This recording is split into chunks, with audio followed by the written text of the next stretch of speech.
I'm going on a trip to Chinatown for Christmas because that's the only place you can get food.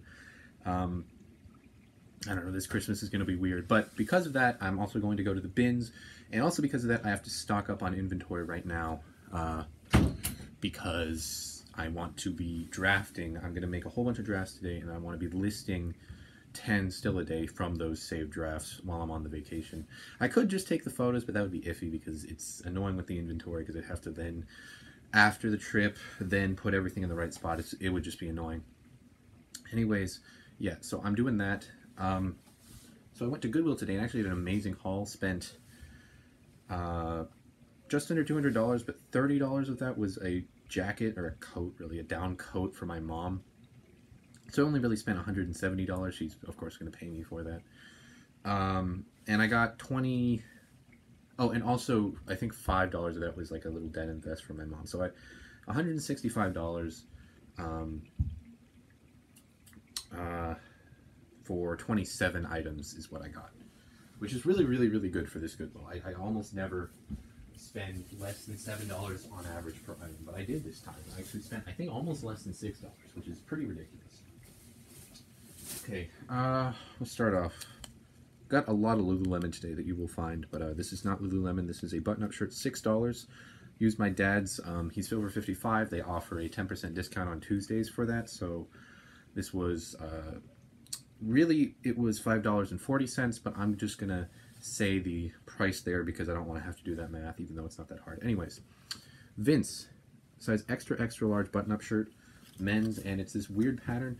Probably should have looked this up, but I figured because it's a weird pattern, and it's also a size 2XL, that should be safe, at least like 20. There's a chance that's worth like 30 or 40, because Vince can be worth quite a bit of money, but the button-ups are typically meh. The dress shirt, if that was a dress shirt, I would have looked it up. But a button-up like that is probably safe for $6. This I know is safe. I didn't look up very much stuff here. I did, but maybe only half, which is a lot less than I normally do. It's a Tory Richard Hawaiian shirt made in Hawaii. It's men's XL, and I picked it up without looking it up because it was $6, or was it 7? No, it was 6, and it's all over paisley. So all over paisley is effectively like floral, but ×2, like in terms of eBay keywords. All over paisley is pretty much universally going to be better than floral. The paisley is this shape right here. That shape right there that it traces out. I think it's like Persian in origin, and I don't know, I guess Mexican drug lords wear it or something, but this is a Hawaiian shirt. Hawaiian shirts with paisley are almost universally going to be good pickups for maybe $6 or $7 or less. Tory Richard, decent brand. Oliver Paisley might get like 25 or 30 on that, just because paisley is such a strong keyword. It not only adds demand, but typically adds value as well. I know I sold a cinch button-up shirt in a day for 25, which you typically aren't going to get more than 15 for a cinch button-up shirt, in my experience. At least not now. This I did look up. Brooks Brothers Performance Polo. Not great, but it's a size 2XL. I looked it up. It's 32 actives and 29 solds. So, yeah, like $20 plus shipping probably. Paid $6 for it. Flawless. Decent color. This is not like the most attractive color in the world, but it's not bad. It's not like bright orange or something. And then I got another one. This one is not a performance polo. Like literally the Brooks Brothers line performance polo. It's just a performance polo, same size 2XL. But I will be using the term performance in it because it's the normal, like Travis Mathew, FootJoy, like stretchy synthetic golf material, which I always use the keyword performance in. So I figured that the term performance polo would still apply the sell-through rate. And this was also $6. It has a few small runs. There's one run there on the back that's kind of large, but worst case scenario, like 15 plus shipping. So that's still a decent flip in the worst case scenario. Because Brooks Brothers is, you know, one of the better common-ish brands. Depending on where you live, it may or may not be very common. I know, like in Pennsylvania, it was crazy common. $8 for a Travis Mathew polo shirt, which typically is not worth, which actually no, that would still be worth it. I'd still pick this up, especially because it's a size 2XL. This is floral though. Travis Matthew floral polo shirts are one of my favorite items, period, to find, even in the winter. They fly out of your store. I can price this at $35, I'm fairly confident, and still sell it within a week or two. I priced a lot of them at like $25, and they all sold in a day. I found 5 of them in a size small, so not a size XXL. Priced them at $25, flipped for between $20 and $25 in less than 10 hours. Just a phenomenal, phenomenal buy. Pick it up whenever you find it. This is the first Lululemon polo shirt. I'm fairly certain this is the Metal Vent Tech polo shirt, and this is the modern Metal Vent Tech polo shirt. So, this is potentially a $40 or $50 item. And I got, I think, 2 of these. One of them that you will see. It's a large size. I think it's a men's large. You can typically find that by looking under the hem here. Although, this one might not have it. Doesn't seem to have anything on the hem. So, with the Lululemon tops, typically the size will be on the hem, or if this has a pocket, which it does not. So I think I'm just going to have to estimate the size of this guy, but that's still a really solid find. Lululemon men's stuff is insanely in demand, pretty much universally, regardless of what it is. This is a pair of, what do you think? Lululemon running shorts. I'm assuming these are women's, though they might be men's. These were like, you know how Lululemon is typically very stealthy with their logo, like they only put it on the back on the hem here. That wasn't even there. The only way that you can tell that these are Lululemon is literally on the drawstring. You go here, and then just on the drawstring. I don't know if you're even going to be able to see that, but you can see the little, I think it's technically an A, but it looks like an ohm or an omega. That was how I could tell. This tipped me off because there wasn't a tag on the inside, and it also has that signature Lululemon feel that you need to memorize, because I've gotten pretty good at it. I can typically identify Lululemon just based on the feel now. Although, if I ever find anything with the tag cut off, looks like it ripped off, not even cut off, it looks like someone tore it off, like it was a tear off tag, I just look at the hem, look at the buttons, look at everything. Oh, my bad. This one actually has the logo. It's a little warm, but that doesn't matter because it's Lululemon. If it was Nike, that would be a bad thing. But it's Lululemon, so who cares what it is? This is the one that I was talking about. Another Lululemon running shorts does not have the logo anywhere. This one, I'm very, very certain, actually straight up doesn't have the logo anywhere except on the drawstring, and it's even tinier here. It's not even going to focus on it, it's so tiny. You're not going to be able to see that, but it's a tiny, tiny logo that I can see there. And it is Lululemon, and it has that feel, which is what tipped me off to it. This one, what tipped me off was on the pants and like just the Lululemon bottoms, often there will be, in place of a tag there, because people rip it off, there will be like this little embroidered patch, or there will be 3 embroidered stitches there. That's also a good indicator that there's Lululemon. There was a lot of fake Lululemon that had this feel, even had like a similar feel on the tags, because those tags weren't torn off, but they didn't have the logo, so they're not Lululemon. You can tell that they're fake, but it was really weird. I found like 6 or 7 of those, I think. And this is another Lululemon. This might actually be vintage, which is weird. That's a very old logo style, and this one is so old that it actually doesn't have like the Lululemon tag. It's not like this was ripped off. It literally has, where is it? Give me a second. These are sweat shorts. They did know that these were Lululemon, so they priced them at 10. I still bought them because why not? You can see they actually have a print on there. That's not, I'm fairly certain that that's legit. It's made in Canada. So yeah, I'm pretty sure these are literally vintage Lululemon, which I'm not sure matters that much, but women's size 6 sweat shorts, which is what I'm going to call these. I don't know, maybe vintage Lululemon holds crazy value. There's always a chance that that's the case. I doubt it. With the performance brands, the outdoor brands, the athletic brands, vintage typically isn't a big deal unless it's like vintage Nike or vintage Patagonia. Certain brands do hold value when they're vintage, but most of them typically are worse if they're vintage. Like vintage Mountain Hardwear doesn't really matter. Vintage Marmot is typically worse. Vintage, I assume Lululemon doesn't matter. There's a chance it does though, because the hyper popular ones sometimes the vintage stuff has collector value. This is probably the most important item in this haul for this video because it is a learning experience for me and can be a learning experience for you. This is something that I have not heard anyone talk about whatsoever on reselling YouTube maybe because it's a little sketchy, but I don't actually have any ethical concerns with this. So this is a pair of vintage, made in the United States of America, Levi's 501s. My Goodwill prices any Levi's jeans, regardless of what they are, unless they're like really weird and they think they look janky, at $25, which is ridiculous. These were priced at $25. You know what I did? I didn't cut. I don't bring scissors. I tore the tag off because it's fairly easy to do that. And then I had them reprice this at the counter. They repriced it to $7. I didn't do anything that I think is wrong here. I think the Goodwill here, because this is such a small size, literally 25 by 32,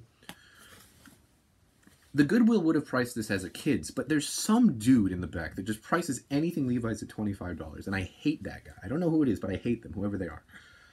I'm sure they're nice, but seriously, I hate that you price anything Levi's at literally $25. Anyways, I don't care if I'm ripping off Goodwill. I'm not ripping off Goodwill. Their own cashiers, everybody did the pricing. I didn't put them under duress or anything.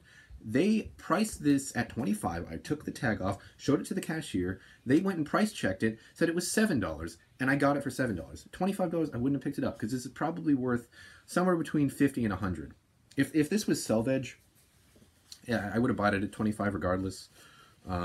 Selvage, but you can see it's not Selvage there.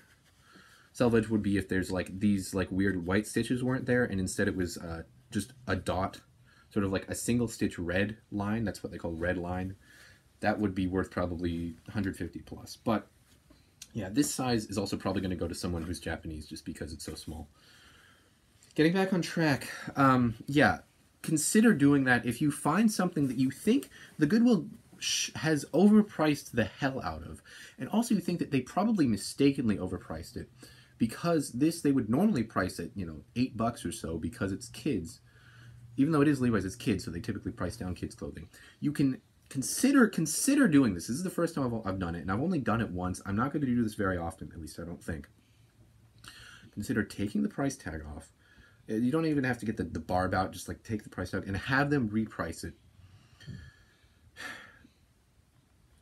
This, I don't think, is morally an issue. I think that it's literally correcting a mistake, but if you tell them, I don't think this is $26, they're not going to tell you. If you bring up the price tag of $26, say, I don't think this is $26, this should be $7, they're not going to do that. Or at least I don't think they would. I've never tried that before. But anyways, yeah, I ended up getting a pair of vintage Levi's for $7, which I've done before. First time I've picked it up at this Goodwill. And these are going to some Japanese dude, or some fairly skinny woman, because they are tiny, even though they are men's jeans. Okay, rant over. Consider doing that, though. Goodwills are ridiculous. Didn't look these up. Cost me $7. Carbon to Cobalt is a decent brand. These are sweatshorts in a men's large. I assume these are decent. Carbon to Cobalt is typically just a strong brand for me. Never have trouble flipping it. Don't find it that often, though. I wish I'd found it more often, honestly. This is yet another Lululemon piece. And I paid $10 for it. Why did I pay $10 for a basic Lululemon women's top? This is one of the cases where it pays to know the brands, the Lululemon styles, by just looking at them. This is the Swiftly Tech style, which is, I think, the analogous to the men's Metal Vent Tech style. And this shirt could be worth over $40, potentially as much as $60, because of the weird color. There's a chance that this one's worth more. But I know that this is the Swiftly Tech, and the Swiftly Tech has 300% sell-through on these shirts, like 300 or 400% sell-through. This is a big size as well, women's 8.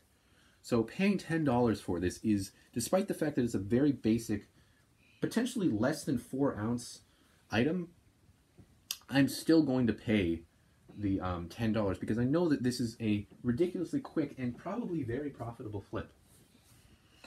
I don't think we're quite done with Lululemon, by the way. This, however, is not Lululemon. This is See, the kids stuff, this is a puffer jacket. If this was men's, they would have priced it at $20, but it was $5 because it's kids. And it says kids. It's Spider. Spider's not a great brand, but it's a girl's medium. This is the Sundown puffer jacket. It's actually not down. I don't know why they call it Sundown, but it is the Sundown. It's a polyester fill puffer jacket. The term Sundown didn't have any sales, so I'm probably not going to put that in the title, but the sell-through was like, I think 40-ish%, and they were not selling for less than 25, so I figure that's a fairly safe investment, hopefully. I could be wrong about that, but I'm going to hope that that's a safe investment. Okay. I've been finding this a lot ever since Yumbo talked about it. Jamie Sadek, I'm assuming women's XL, although that was cut off. It was $6. Golf top with the weird patterns. I've just been selling these consistently for 15 to 20 plus shipping. It's become one of my favorite bread and butter buys. I just find it a lot now. Kind of like Cookie Street in the winter, but I mean in the summer, but Cookie Street's been going downhill, so I don't pick it up anymore. Okay. This also didn't have a price tag on it. This one literally just straight up didn't have one. See that it fell off of the barb. Johnny O, hanging out, men's medium, kind of flannel. I don't think it's quite, it's just like a poplin fabric. This may become mine. I do like Johnny O quite a bit. I'm not sure. May or may not be mine. Otherwise, decent sale, like 15 to 20. Got it for $6. I scrolled through the women's pants, only got this one item, but it only took me 5 minutes, really. This is a really phenomenal item. Eddie Bauer First Ascent cargo pants are great. This is a women's size 16, so a big size, potentially over $30 for this. Paid $8, which is, I'm typically trying to do at least 25 plus shipping if I'm paying $8. And I know the sell-through is probably like 6 or 7x on these, because the women's cargo pants have crazy demand for Eddie Bauer First Ascent. As I've looked that exact item up before, in women's 8 and women's literally petite 0, sold. I got 3 women's petite 0s, all sold for around $20 in, I think, 2 weeks or so. That was one of the few multiple item listings that I have made. What is this? This was $10. It's vintage Columbia. Not necessarily great, but it's a vintage Columbia. The key term I used was shooting vest. This could also be a hunting or fishing vest. All 3 of those keywords will be in there, but probably shooting is the most important. When I looked that keyword up, it was 3 actives, 3 solds, and nothing sold for less than $30. So if I'm paying $10 on an item, I'm typically trying to get at least $30 plus shipping. That's a general rule of thumb for me. Unless it's a crazy high sell-through item for like 20 to 25. I'm gonna look for like a 400 or 500% sell-through. I'm gonna be looking for at least $30, and then that way I make I think $13 or $14 profit on that item, which is I think safe. I'm at least doubling my money and then a little bit more, which is what I'm looking for. I actually managed to get 1 pair of shoes, which I almost never do, but I did bother with that today. This is a pair of FootJoys, or $10.50 I think. Then with the discount, less than 10. Soles are okay, not great, but they're golf shoes and they're not that worn. I will disclose that. I'm not super familiar with this. I think they're size 10.5s. Yeah, 10.5s. They are the Flex XP. Nothing was selling for less than 40. So, and the sell-through was about 80%. So I figure that's safe. And there are like no 10.5s listed right now. So should be safe. What is this? Okay. This was $6, as most of the things I got today were. Ube, I don't know how to pronounce it. Ube polo shirts, a men's 2XL. And I picked it up because the sell-through on that was like not great, like 50%, but this is a Chick-fil-A one. And all the ones that had Chick-fil-A didn't sell for less than 20.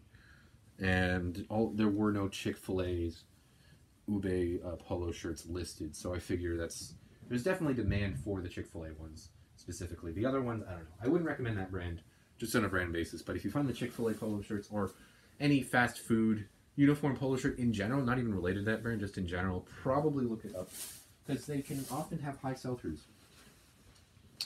Pair of men's Prana shorts in a size XL. Oh shit, do these? Oh no. Wait, no, I think this is intentional. Okay. Maybe? Oh, dang it. I just realized, so someone cut out the lining of these shorts, like with the scissors. I just missed that. I think I just, dang it. I'm kind of sad now. Okay, I thought this was I was hoping I wouldn't have one of those days, but like, yeah, this lining got cut out.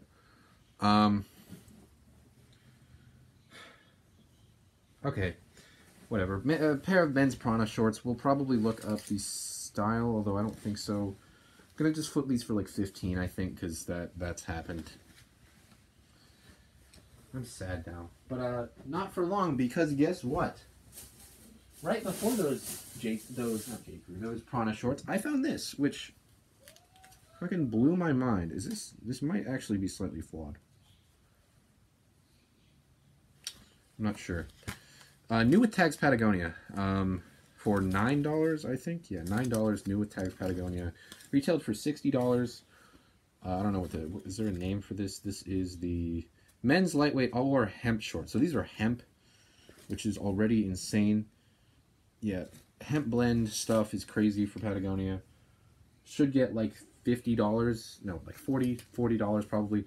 I am not going to list these as new with tags because I'm fairly certain that new with tags Patagonia is a Vero risk.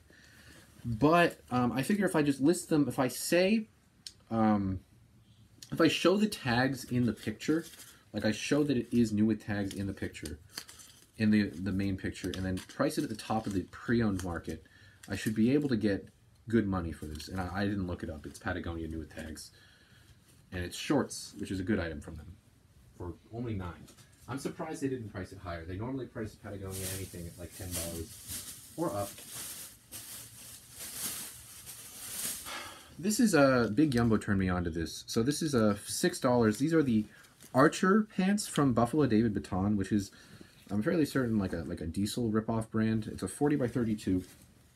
Most of their jeans suck, but the Archer jeans, some Buffalo David Baton pants, nothing else from them, but their pants, certain styles can have high sell-through. This has almost 100%. Most of this stuff selling for 25 plus, which is really good for this brand. Okay, this is the second of the Lululemon Metal Vent Tech polos. Yeah, this is a Metal Vent Tech polo. Again, probably like a $40 item. Got it for $6. They did not price it up because I guess maybe it's a new pricer or something. I don't know. Here is another Patagonia that they didn't price up for some reason. They only priced it at $8, which is lower than I would have expected. But it looks like, because they would have priced this at $6 if they didn't know it was Patagonia. So they priced it up, but not super high. It's a Capeline, men's large. Yeah, men's large Capeline base layer, quarter zip. Oh, this might be a women's, although it's a base layer, so I don't know. It is short though, so I think this is a women's. We'll look up the style on this. Got it for $8. Should flip for 20 to 25. Quarter zips. That's what I get. Almost done here. Tech Niche. I picked one of these up before. Haven't sold it yet. It's been like 2 days since I listed it. Cost me only $4, which is why I bothered with it. This is like a motocross vest that basically you soak this in water, then you like wring it out, or you don't wring it, you squeeze the water out, and then it keeps you. It has like a layer of water on the inside. You put it on while you're doing your motocross, and it like keeps you dry, which is kind of weird, but if it works, it works. Is this another? Oh, this was like one of the first finds. Icebreaker, men's extra large, and I think this one's a less merino wool. I feel like because it feels more stretchy, feels a little heavier. It is 100% merino wool. I take it back, but it's like flawless. So this is 100% merino wool icebreaker piece. Icebreaker men's XL t-shirt. Yeah, like $40 or $50 because it's a men's XL. Phenomenal find. Sell-through's got to be crazy on that. And I think, is that it? No, there's one more item. This is for my mom. This is the last item. I decided to shop the t-shirts. I never shop the t-shirts at this place because they price them at $6 almost always, which is ridiculous. And then also they have them like at some, consignment stores that have less room. They'll put one rack really up high and one rack really down low. So either you're up there, you're like scrolling through and your arms get tired, or you're down low and your back breaks. But I did decide to shop it because my dad hadn't gotten back to pick me up yet. That is Keen Seawater, and it's a vintage t-shirt. This is one of the very, very, very rare vintage t-shirt buys from me from this Goodwill. Single stitch, made in USA. It's some winery. I didn't look up the winery. Stuff typically has decent money, but some of the Keen, this is like a liquid blue tag, I guess. Keen Scenes. Some of these have sold for over $100, like the Star Wars themed ones. So I figure this one's probably at least a safe 25. If the winery's famous, maybe a lot more than that. Because wineries are typically quite strong sellers. Okay, that was my entire haul of 30 items for like $165. 27 items, really. Thank you for watching this. Farewell.